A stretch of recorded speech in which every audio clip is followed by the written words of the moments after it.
Hey all, welcome to ShareTrekc. This is Raj here. Well, friends, today was a house cleaning day for me. We have Diwali and Christmas approaching, and at this time of the year, we do a lot of spring cleaning. I took the opportunity to declutter my studio, and I removed the fabric green screen that I had behind on the wall, and instead I painted the wall avocado green. So I was working at it since morning, and it looks spectacular because for instance, now I can do standing presentations as well with a video of, let us say, space behind me. So it'll be like I'm in a spaceship and space is all around me. So I could do all those kind of things. I'm sticking with my regular background for now until a time when I feel comfortable that I have found the right video background, and then we'll have an animated background. I also dismantled my horrible desk, which I made out of leftover maple hardwood flooring and IKEA legs. It was wobbly, so I needed a replacement of that desk because I need to keep the mic close to me for good audio. I'm saving up for a Rode Wireless for the new year so that I can let go of this constraint. But this is a beautiful mic. Sure, it's a wonderful mic, but it has to be within 6 inches of me when I'm speaking so that the audio can be good. So I'm going to keep this on top of a small dresser. That's what I have it on top of while I'm speaking today. But sooner rather than later, I'll have to arrange for a table for myself. So that said, I think that there is a little bit of a risk in the market, in my opinion, even though everything is looking hunky-dory and the headlines are all looking green. So I want to address that in today's video. And I also want to give you my opinion about what's happening in the United States. Because too many things have happened, and I have not commented about any of them because I'm not an American, I'm a Canadian, and we have our own problems. So I'm not trying to say that we are anything better than the Americans, but there are some things to be said about the United States right now. And I hope that we have developed enough rapport between you and I so that you can listen to what I'm saying and put your thoughts in the comments without being disrespectful or hurtful. So with that said, let's get started.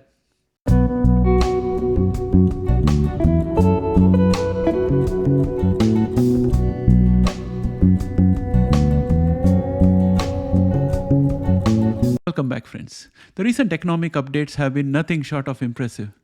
In September, the Labor Department reported a surge in non-farm payrolls with an additional 119,000 jobs added through revisions to July and August figures. And the cherry on the top was a steady unemployment rate of 3.8%. It's safe to say that job creation has been a highlight of the year with over 2.3 million jobs added, and there are still nearly 10 million open positions in the market. Government employment has seen a boost of 73,000 jobs, primarily driven by state government, education, and local government, excluding education. However, it's worth noting that government employment remains 9,000 jobs below its pre-pandemic level. And I think it will stay there if the government funding doesn't take place. The healthcare sector also contributed significantly with 41,000 jobs added. Average hourly earnings saw a modest 0.2% rise, making a 4.2% year-on-year increase. This continuous wage growth surpasses the economists' expectations of 2% and the Fed's inflation target of 3.5%. However, it's essential to keep an eye on the job market, as reduced job turnover could potentially moderate wage growth. Additionally, the presence of substantial union contracts adds a layer of complexity to the wage dynamics.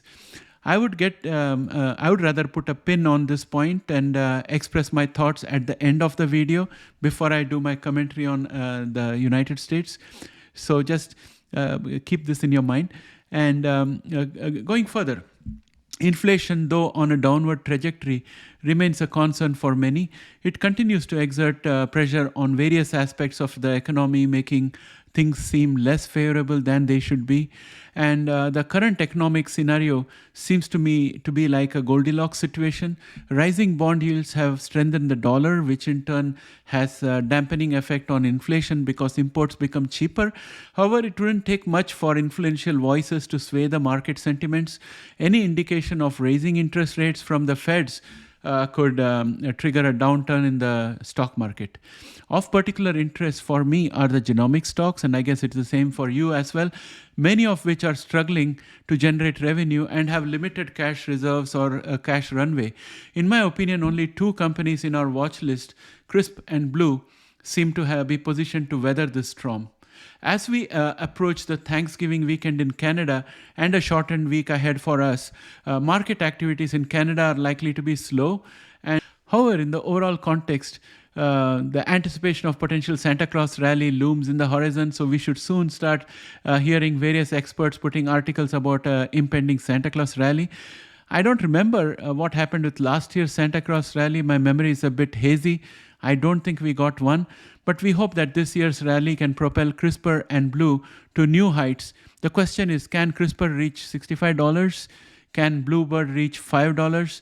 The answers may lie in the coming weeks.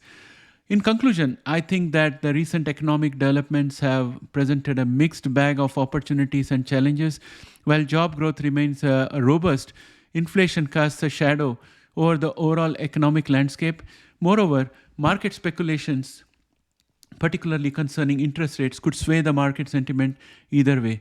The fate of genomic stocks like CRISPR and BLUE hangs in balance, and the forthcoming Santa Claus rally may provide the answer to their future prospects. Stay tuned as well as share your thoughts in the comment section. Now, to talk about the wage growth.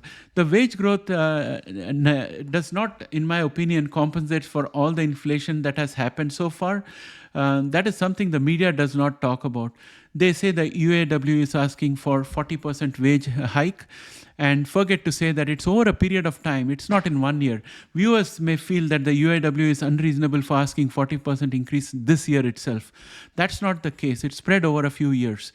And now I would like to give my commentary on the state of affairs in the United States. If you zoom out, and just like an out-of-body experience, and look at the overall situation. On one end, we have amazing findings from the Hubble telescope, and people are talking about revising the Big Bang theory and upgrading the theory of relativity to account for the new information that we have got from Hubble telescope. We have also got amazing progress in artificial intelligence, computer chip manufacturing, and applied genomics. On the other hand, we have real-life problems tied to the core human traits, that is hunger, greed, anger, and revenge. For our society to make progress and everyone to reach full potential and have a satisfying life, we need a command and control structure in the economy that facilitates a smooth operating system in which all activities can proceed. And the operating system is our judiciary, government, and defense forces. If brilliant minds want to stay focused on discoveries and innovation that further improve our life, it's the job of the stewards of the operating system to continuously upgrade their performance to support ever-increasing breakthroughs and new possibilities that were not possible before or that could not have been visualized before.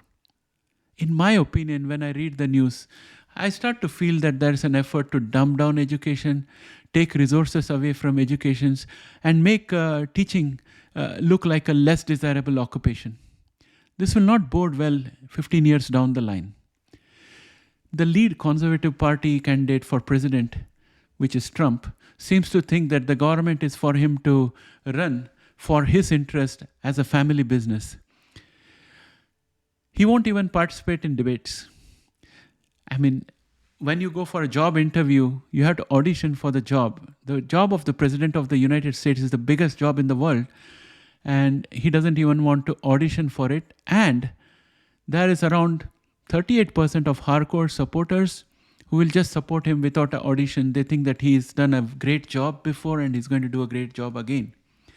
Then we have Matt Gaetz, who has paralyzed the House with just around 35 days, I think, left before the next funding deadline. Then the House has just adjourned for the weekend. So it's absolutely irresponsible. And the sheer volume of lies circulated in the media is astounding.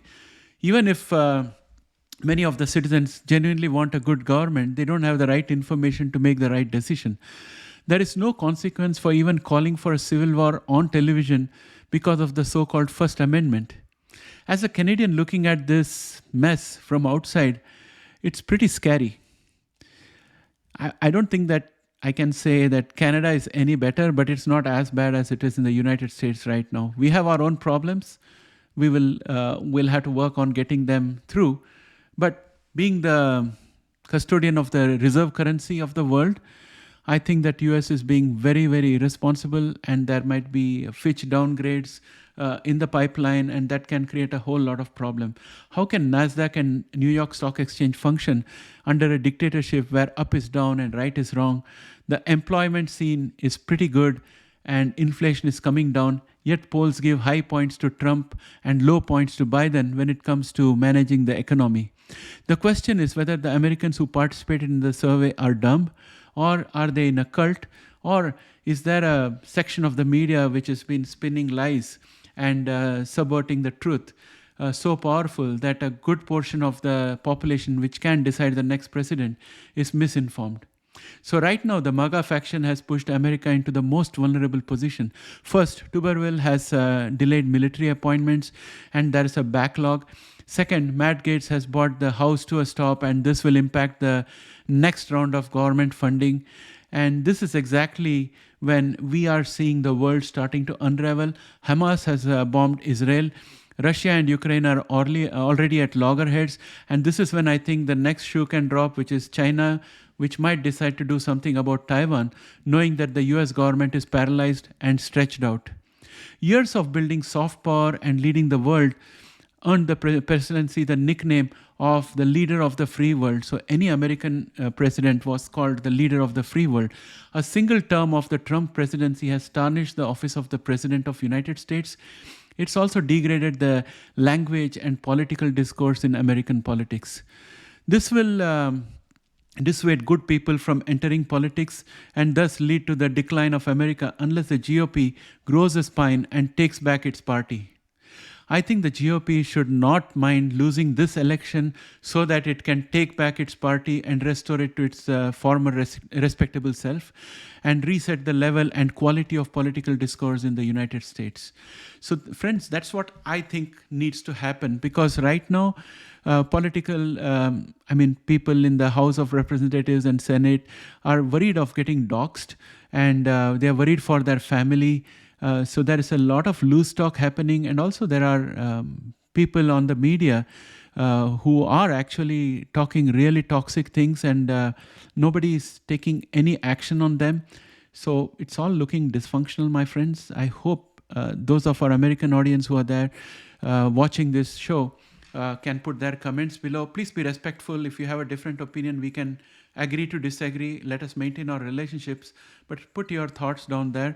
And I hope you guys are able to salvage everything for the next election and keep a healthy NASDAQ, keep a healthy New York Stock Exchange for the global market to participate in. So with that, I would like to end this video, and I look forward to your comments. And yeah, bye for now. I'll catch up with you again.